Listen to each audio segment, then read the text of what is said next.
A gente vive numa sociedade onde a gente não pode parar. A gente, inclusive, não tem o direito de adoecer. E agora a gente tem um vírus que se beneficia justamente disso. E o que ele precisa é que a gente continue as nossas vidas sem parar.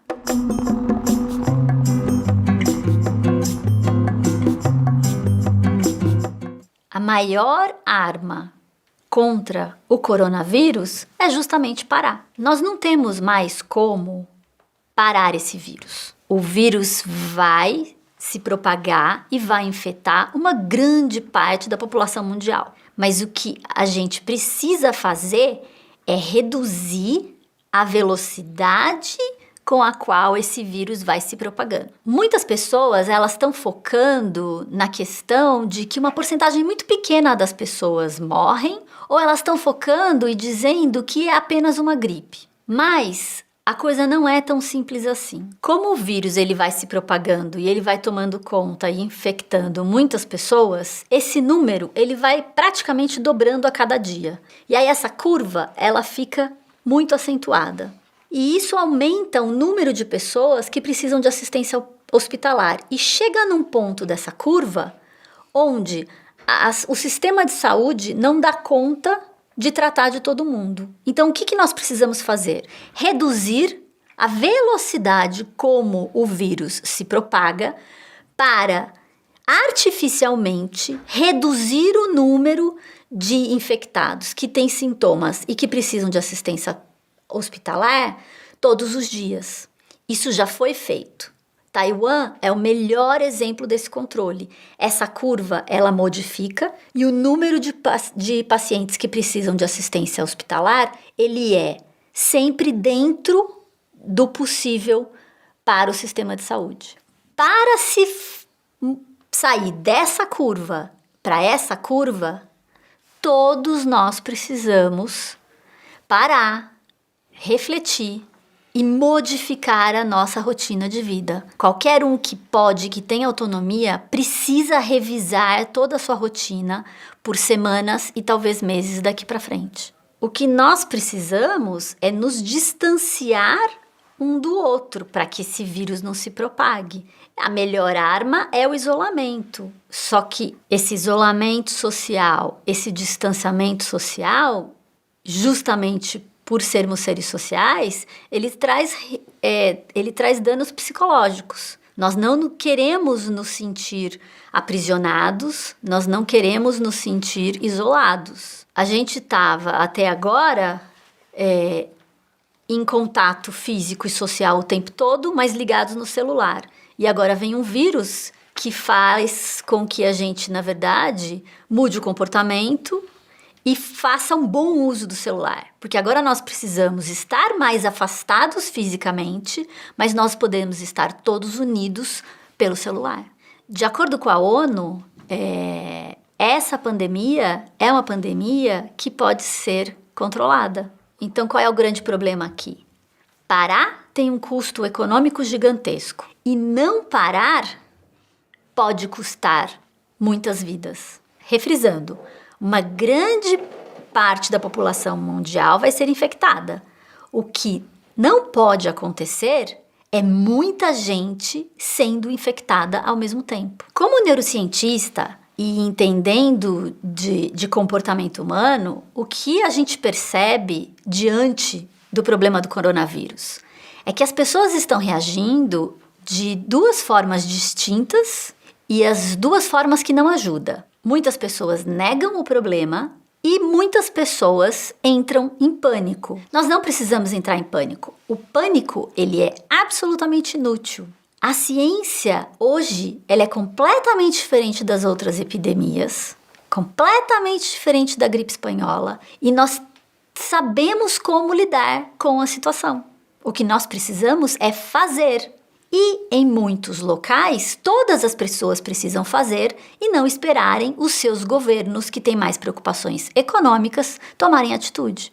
E as pessoas que negam o problema, uma hora vai cair a ficha. Mas dá para entender por que muita gente nega o problema. Porque nós, seres humanos, temos pavor de incerteza. Nós não conhecemos tudo sobre esse vírus. Então, o que a gente faz? A gente finge que o problema não existe. Essa questão da negação, inclusive, já foi um assunto de vídeo que eu fiz aqui sobre outras questões da nossa sociedade, inclusive Brumadinho. Vamos entrar nos mitos e nos fatos. É só uma gripe? A Covid-19, para 80% das pessoas que são infectadas e que têm os sintomas, ela passa como uma gripe, mas aproximadamente 20% das pessoas infectadas e que têm sintomas vão precisar de assistência hospitalar por dias ou até mesmo semanas. 20% é muita gente. Então, nós não estamos falando de uma simples gripe, é algo bem mais sério. Tem muita gente falando que esse vírus, ele morre no calor. Isso não é verdade. O vírus, ele dura menos no calor, mas ele se propaga no calor também. Exemplos de que esse vírus continua se propagando no calor são Singapura e Taiwan, que aliás são 2 bons exemplos que conseguiram reduzir a velocidade com que o vírus se propaga. Eles deveriam ter o segundo maior número de infectados no mundo e eles não têm. E eles têm apenas uma morte. Singapura conseguiu se reestruturar e se reorganizar, não de forma tão eficiente como Taiwan, mas eles não têm nenhuma morte. A China adotou práticas de isolamento de forma agressiva e foi somente por isso que ela conseguiu reduzir drasticamente o número de mortes. E quais são as pessoas que são mais vulneráveis e que precisam ter mais cuidado ainda? Todos os idosos. Quanto mais velho, maior o risco de desenvolver um quadro grave. Além disso, pessoas com problemas respiratórios, hipertensão, diabetes e problemas cardíacos. Todas essas pessoas precisam tomar muito mais cuidado e buscar muito mais o distanciamento e, se possível, o isolamento social. Outro ponto. As pessoas estão falando que as crianças não ficam doentes. Na verdade, o que acontece, e que foi publicado no dia 5 de março, é que as crianças são infectadas tanto quanto os adultos, mas elas têm um sistema imunológico muito bom e quando elas têm sintomas, elas têm um quadro gripal. Mas o problema da importância do distanciamento social é que elas transmitem esse vírus para outras pessoas. Então, as crianças que continuam indo para a escola e têm pais ou avós idosos, elas podem estar sendo infectadas e passarem esse vírus para pessoas que são de risco. Muita gente acha que basta melhorar a higiene pessoal e que usando álcool gel ou lavando as mãos por mais tempo é o suficiente para que não seja contaminado, mas isso não é verdade. Isso ajuda, mas não evita, e só isso não é suficiente, como já foi falado. O mais importante é o isolamento social e, quando não possível, o distanciamento social.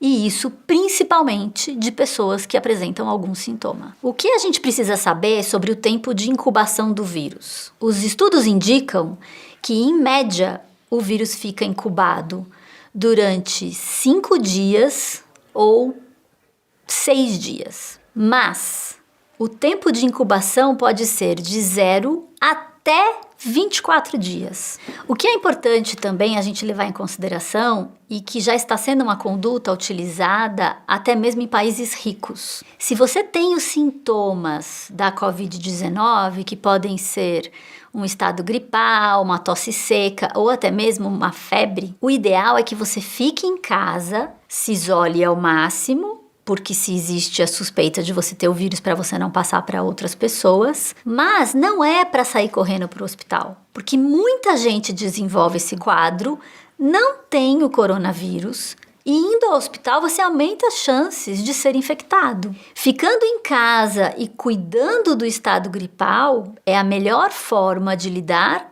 com a situação, porque se o quadro piorar, dá tempo tranquilamente de ir para o hospital. Uma outra questão que gera muita dúvida é que agora muitas pessoas querem fazer o teste para saber se tem o vírus ou não. E esse comportamento não ajuda. No começo, tudo bem, mas agora, como existem muitas pessoas infectadas, não adianta querer se testar. E tem mais uma questão importante a se levar em consideração. Ser positivo para o teste indica que a pessoa tem sim o vírus, mas ser negativo não necessariamente indica que a pessoa não tem o vírus. Então é inútil todo mundo querer fazer o teste. Nós precisamos deixar os testes para as pessoas que realmente precisam ser testadas. Por quê? Para as pessoas que realmente precisam de assistência hospitalar, saber se ela tem a Covid-19 ou se ela tem algum outro problema pulmonar ou respiratório de outra ordem é fundamental para definir o tratamento. Nós estamos vivendo uma pandemia e que é uma crise muito grande. É uma crise que traz uma oportunidade gigantesca para todos nós, porque nós temos a oportunidade de reduzir a velocidade com que o vírus se propaga. Então, na verdade, nós, seres humanos todos, temos aqui uma oportunidade muito grande de sermos líderes nessa campanha contra a propagação do vírus. E esse é um trabalho colaborativo. Quanto mais as pessoas cooperarem, mais devagar o vírus vai se alastrar. E em países como o nosso, de um histórico de pouquíssima confiança nos governos, essa cooperação, esse trabalho colaborativo, ele é fundamental. E muito provavelmente a gente vai aprender muita coisa que vai melhorar na nossa vida com o coronavírus. Que uma série de viagens de trabalho são desnecessárias, nós podemos resolver pela internet. A nossa higiene vai melhorar muito depois do coronavírus. E nós vamos repensar, muito provavelmente, em uma série de estruturas de relações de trabalho, relações econômicas. Tem muita coisa boa que a gente pode aprender com tudo isso. Eu não sou infectologista, mas eu sou cientista. Eu estou há muitas semanas acompanhando o coronavírus, muito antes, inclusive, da doença receber o nome Covid-19. E como cientista, eu tenho o dever moral de fazer a divulgação da ciência, porque esse momento da nossa história é um momento de que em poucas semanas nós tivemos uma produção de conhecimento científico gigantesco para a gente aprender a lidar com o coronavírus. Aproveite esse tempo, que o ideal é o isolamento social. Inscreva-se no nosso canal, porque nós temos centenas de vídeos sobre conhecimento.